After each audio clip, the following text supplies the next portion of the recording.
I am pleased to introduce the following half-hour documentary film, Treasures, sponsored by the Ministry of Community and Cultural Affairs. This film is one of a series of documentaries in which we will take a look at the past, as seen through the eyes of some of Bermuda's senior citizens. We think that you will find their stories both entertaining and revealing, as they relive Bermuda's past and compare it with the present.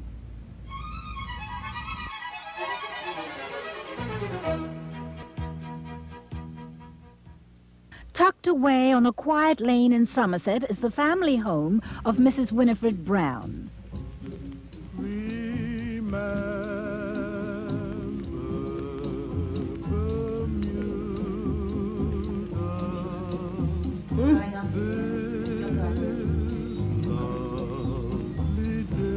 Now, what do you want to hear?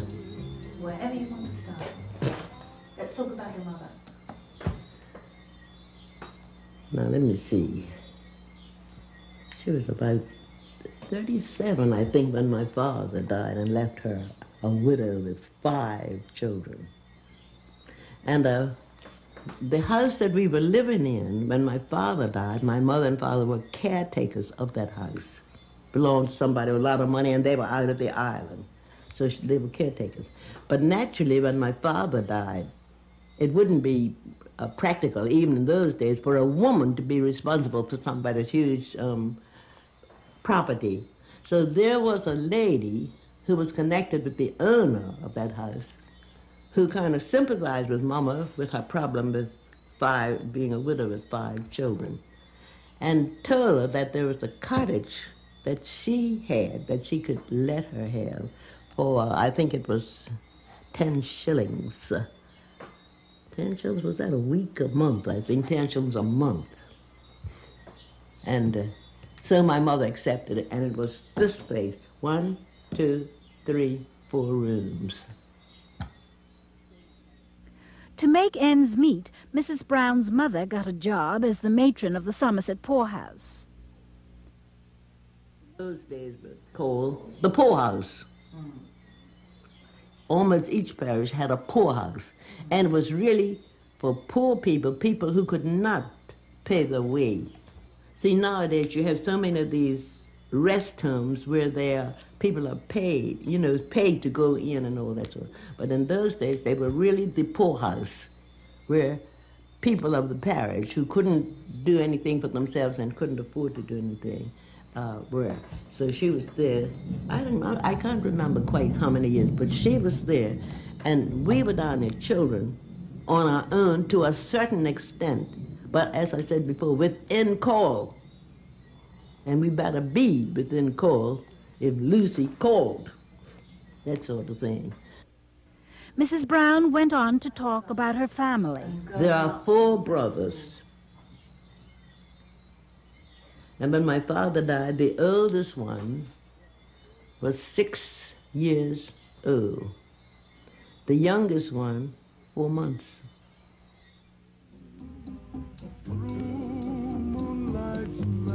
We asked her about her early schooling and her teacher training. My brothers they were 2 of them older than me. And the head, you know, people in those days they all knew each other. And the headmaster of the school, who had known my mother, who knew my mother and had known my father. And the 2 boys, you didn't officially go to school till you were 7, but as I said just now, my oldest one was 6, oldest brother was 6, and the other one was 5. It's a year's difference. In those days, I'll tell you children, what went there stayed there, if you understand that. So the children were pretty close, one behind the other. So anyhow, these 2 boys, although they were not 7, which was the official age which children usually went to school, this headmaster had known the family and told Mama to send these 2 boys to school, so she did. After they were there for a while, he told her, why don't you send the girl with them? And then I was only 4. So anyhow, I went and I was with them at that age. And we stayed there until he died. I don't remember what year that particular man died. And then we were moved, we were over here. That's when we came over here. And after we came over here, we still went to school. And the school then is where the clock is in Somerset now. Below there was the regular school. And if you know Somerset, do you know anything about Somerset? Well, where the clock is, it's a building, what would I say, the east of it. A little building, like off the road. That was the kind of a nursery school. So when the headmaster told my mother to send me along, well, that's where I went, to this little nursery school at the age of, what was I, 4 or 5, something like that. So I went there and stayed there until the headmaster of that school died. And my mother had wanted to change. She did not, because she had 4 boys and 2 or 3 of them in school, her impression, her idea was she didn't want them to be in the hands of a woman. They had no father, and she figured that it would be better for them to be in a school where there was certain control of a man. So that's how they were there. And when he died, she took us, all of us, because she didn't want the children separated, and went to a school up here, St. James's Church Hall is now. And that's where we were for quite a number of years. So you can't get that whole history, it's too long. Mrs. Brown explained how she first began to teach. Well, I was in the 7th standard. As I told you then, you didn't have all the training opportunities you have nowadays. And if you were bright, the principal, the head teacher, would decide whether he wanted you to be a teacher. And if he thought he wanted you to be a teacher, he would put it to the Department of Education. And you would go in, as I think I told you that just now when we were just talking, as a monitor at the age of 15. And you stayed there as a monitor. But when I say a monitor, you were actually a classroom teacher, because they put you in a class, whether it was 10 in that class or 15 or what, you were put in. The headmaster would come from time to time and notice your work. And if he saw something that he could talk to you about, well, later on he would explain to you what he thinks should have done or you could have done differently. Right, so that was that period. And after that was from, you couldn't do that until you were 15, even though you finished, which was 7th standard, or the last start, at the age of 12. So you stayed in that same class. You couldn't lose, because whatever they would teach, even if it was over again, it was becoming more confirmed in your mind. So we went along like that. And when you became 18, then you had to go and take an exam at the Department of Education and become what was then called an assistant teacher at the age of 18. And that's the way mine started. And one day, another teacher above me was in the same category, like, and she was given a school in Southampton where they have Harum Bay now. But in those days, it was a case that if you got married, you stopped working. The husband was supposed to support you. So this friend of mine got married, and my principals asked me if I would like to try it. I said yes. And I went there. I did get married, but I didn't do anything about it. And a good job I didn't. It didn't last that long. So anyhow, I became principal of a school in Southampton. It's now called Harum Bay School. And later, what did I do after that? But the whole time, I spent, what was it, 50 years, from the time I was 15 until I was 65, teaching, one way or the other. I was principal at Harum Bay School for about 30 years. Then the department was trying to get men into the profession. They came and talked to me one day and said they were thinking about it, and told me of a young man who was around. They were trying to see if they could get him into the teaching profession. Would I mind if they changed? I said, no, I don't mind.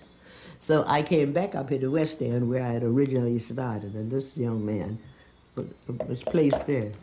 He didn't make it. I don't know, he just wasn't cut out for a teacher, I think. But anyhow, he quit. And after I came up here, I went on teaching. And as I say, as a head teacher down at Southampton, I was down there for 29 years as principal, and that 1 year after this fellow took on. So 30 years there. Then they transferred me back up here, and I stayed there until I was 60, stayed up here, but stayed until I was 65. That was the end of the story. That was your age limit. Amen. What did she most enjoy about teaching? I liked children, and I liked teaching. I liked to see the children progress.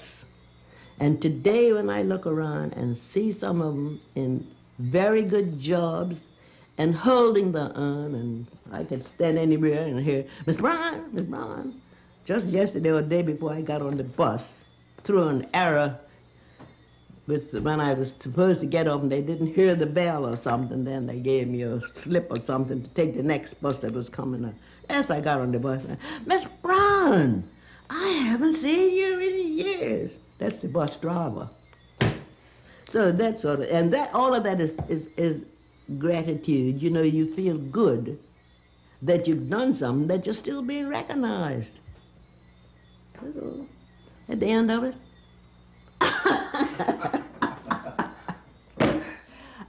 Mrs. Brown remembered her days as a tennis champion. Oh, yes, I loved it. I loved, activities anyhow. Yeah, oh, I liked it. And, what can I say? I played on, and I tell you what, in those days, lodges were popular.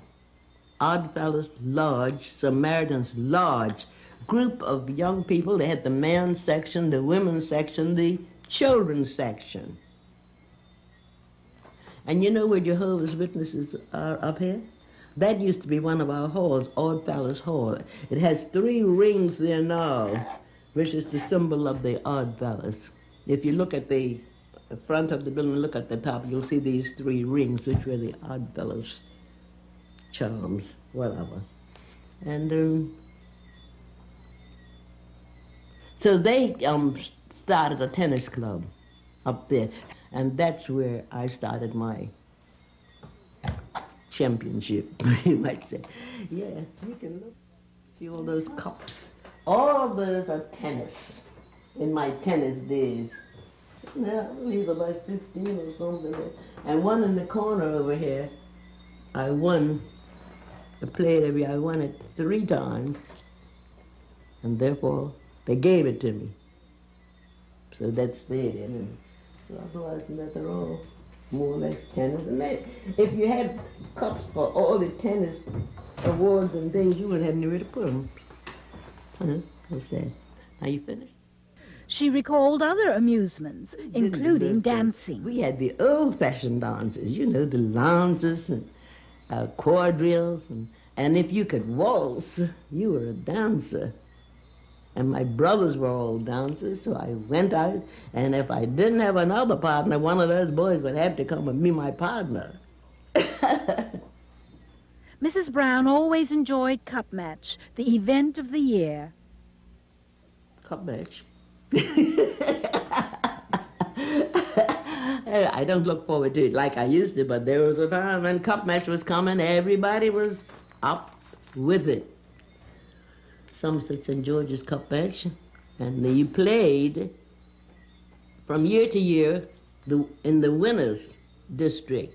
It's Somerset and St. George's, and if Somerset was the winner last year, well, this year you play in Somerset. They have changed it because us in Somerset won so many times. Poor St. George's were getting downhearted. So they changed it. I don't know why. I don't even know how they do it now, whether it's every 2 years or every 3 years, but in some way they've changed it because, well, for 2 things. One thing, it was discouraging to St. George's that they couldn't win. And another thing, it was only played on the winners' courts. And if you were in the winners, you were not in the position to make any money off a cup match. You understand that? So they... The church also played an important role within the community. Yes. When I was a child, Anglican church was the most prominent. And of course your mother took you and you went where your mother took you. As I got older, I went to African Methodist Episcopal because you were tired of the segregation, because there was a lot of that then. Even the church, blacks could only sit on one side. Even they buried you, blacks could only be buried on one side and all that sort of thing. It might not have worried you, but it upset you, see? And so when I got older, I went to AME. I said, well, at least there's one color. Things have changed, I mean, you know, over the years since then. But I'm still there, yeah. We asked Mrs. Brown about means of transport in those days. Bicycles in those days. When I had my job down Southampton, which was about 6 miles from Somerset, I rode a bicycle. And I rode that bicycle, I guess, for about 6 years. There was hardly any other transportation. When we first started, a teacher who was with me was from Somerset also. And I remember the time the American base had just begun to use motorized vehicles. They had van trucks and those things on the road when Bermuda had no motorized traffic. And I remember the young woman who taught with me, we were both from Somerset, and we'd be riding our bicycles going down, and we would hear a motor of some kind leaving the base when we passed that way. And what do you think we do? The first hedge or corner we shoot into it. Because when those trucks passed, you got an ocean of dust. The streets were covered with what we used to call jail rocks. Because that was part of the prisoner's punishment, to be cracking up these rocks to make it suitable to pave the road. Well, naturally, when traffic hit that road, it's the only rock. And when they hit the road, the dust flies up. So what we did, we'd take a corner just to get away from the dust. Since her retirement, Mrs. Brown is as active as ever and enjoys working as a pink lady at the King Edward Hospital.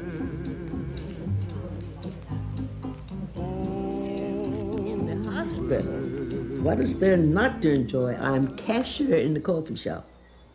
So I see all kinds of people and they get to know me and chat with me, and I enjoy that.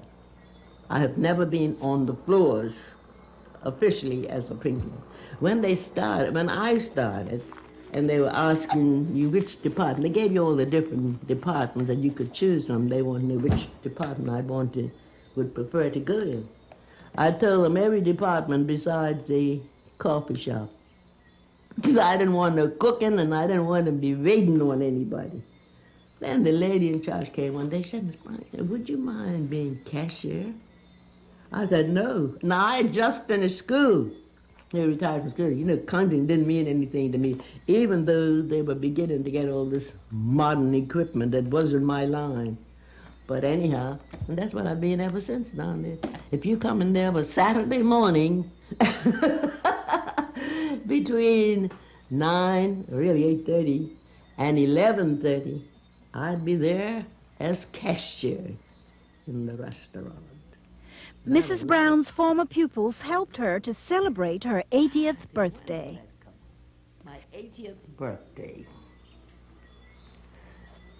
Former pupils, you know how children probably knew your age, counting it. Somehow they got your birthday, and probably somebody in the family had a birthday near to it, and would probably stay in the mind, because that's the only way I could put it. And all of a sudden, when my 80th birthday came, I think I told you just now, I saw this advertisement about a meeting for pupils of Harron Bay School under Mrs. Winifred Brown.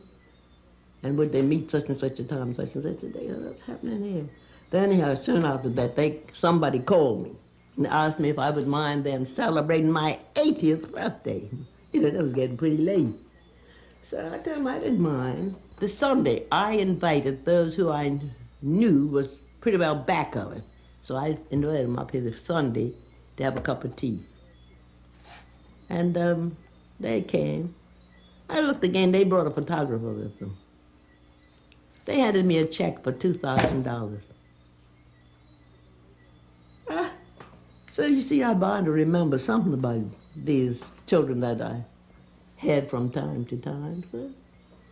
And I do. When they see me now, they carry on, they rave, and I have to stop in Hamilton or wherever it is and hear a yarn and talk about what happened sometime, because something I haven't even remembered about it. But it makes you feel good, because you say, well, he must have made a mark somewhere along the line. At 6:30 every morning, she starts the day with a swim. The weather's not so kind out there today. I don't want no lightning and thunder in the air when I'm in there. But I go regularly. And I don't go all the year round. I go like from March, when the weather begins to be a little better, and I keep on till probably October, according to the weather. I still carry a little common sense.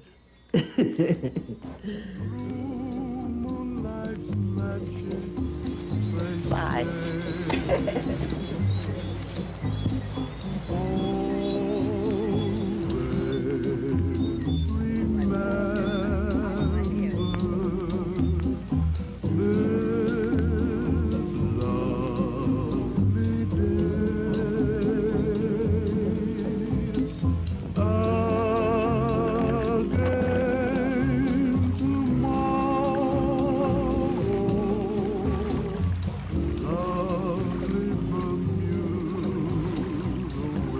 But some things come to an end. Mrs. Brown has finally decided to give up driving later this year. My birthday this time, I'm not going to be about this. I mean, after all, I go on the bus, all I have to do is give them that little pink ticket. So why worry about that? Because between now and January, I'd have to take another test. According to one of my brothers was saying yesterday, take a test doing what you never have to do on the road. Exactly. You go down there, and they want you to drive down here, reverse here, and come up here and all that. I mean, I'll take another turning, I'll take another street, rather than be confused with extra traffic or something like that.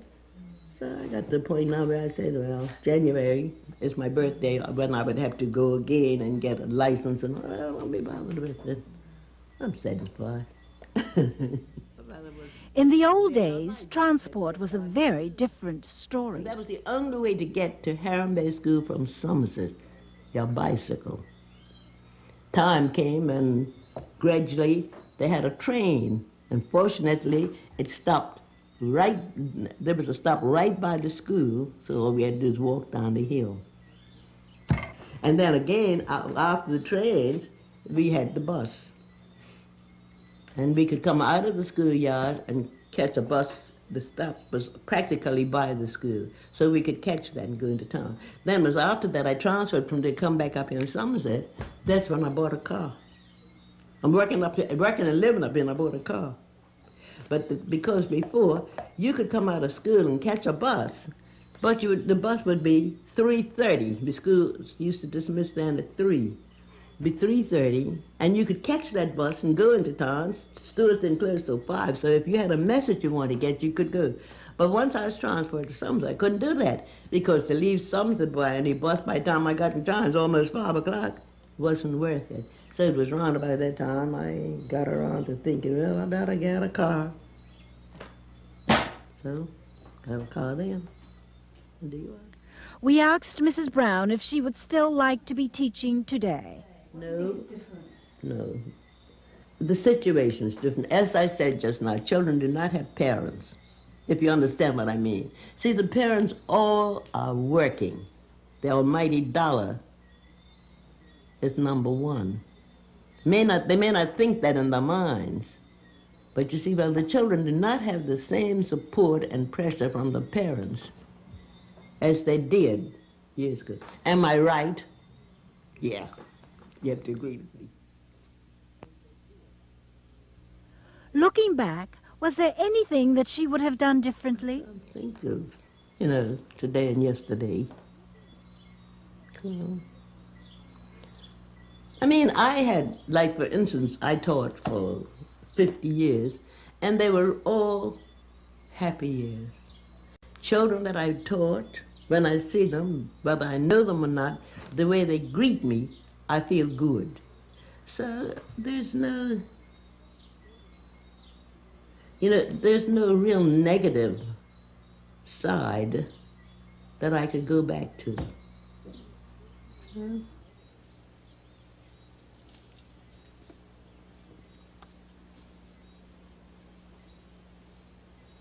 I don't know.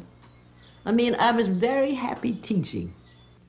And I feel happy to know that there are some today that you'd put your hands on, when you see them, the position they hold and the way they may be holding them. And then you're happy to know that you don't have too many negative ones to wish you had been able to do something more with. So, look at it. What advice would she give to someone about to start teaching today? Anything that you would say? Want to do it, and make up your mind that you're going to give that job everything that you can and try to add more to it. I mean, there's always room for improvement in everything. So if you have that in your mind and you're trying to prepare these children, I'm talking about teachers now, you see, because that's what I would be able to talk about. And if you want to prepare them for the future, look at what's happening and bring it to their attention so that they can be prepared without becoming stuffy or something like that. There's always much to learn in every department and any department that you may choose. I was the teacher, I chose that, and I was happy about it. Somebody else might want to be a nurse, somebody might want to be a doctor, and there are many more opportunities today for all to aspire to.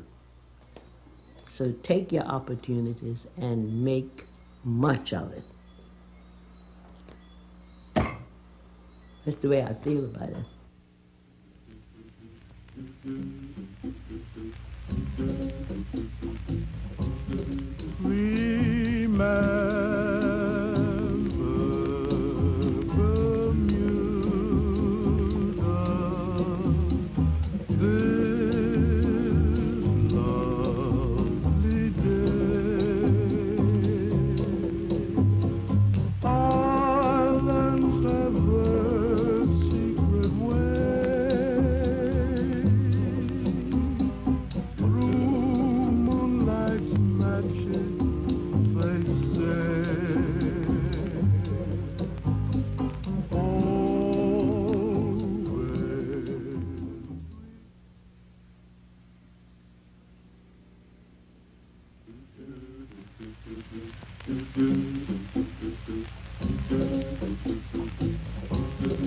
Remember